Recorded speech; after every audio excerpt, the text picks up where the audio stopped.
Hello and welcome to another Tuesday Tidbit. Today's Tuesday Tidbit is what is required for child support or spousal maintenance income, also known as alimony.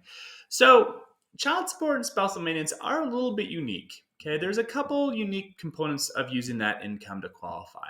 Number one, we have to prove that it is indeed court ordered. Okay, so voluntary child support, voluntary spousal maintenance does not work. Okay, they could theoretically stop paying that tomorrow, and if they did, how are you going to make the mortgage payments if we use that as an income basis? Okay, so number one has to be court ordered. We're going to have to get the divorce decree, separation agreement, support order to show that it is indeed court ordered. Number two, a lender is going to have to show proof that you've received the income consistently for the last 6 months. The concern is, even if somebody is signed up to pay this, if they were legally obligated to do so, what if it's an X that doesn't pay? Okay, so we have to show 6 months consistent, timely receipt of that income for us to be able to use it for qualification.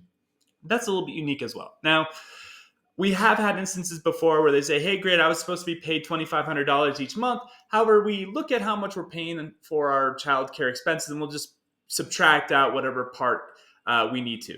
So maybe one party pays $300 extra, so they owe $2,200 instead of $2,500.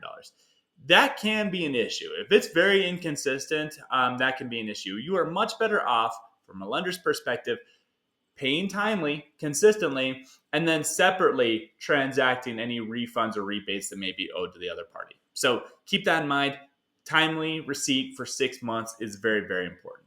And then the last thing that's a little bit unique is we have to show that income is going to continue for at least 3 years. So if you have a child and they're very, very young and it's going to continue until they're 17 or 18, so be it, pretty straightforward. But if they just hit their 15th birthday, the lender's going to ask additional questions. Hey, is this going till 18, 17, 19, 21? How long is this child support going to continue for? Because we have to show that it's likely to continue for 3 full years. So continuing for 3 full years from closing, timely receipt for the last 6 months, and it has to be court ordered. All kind of unique income sources and income topics there.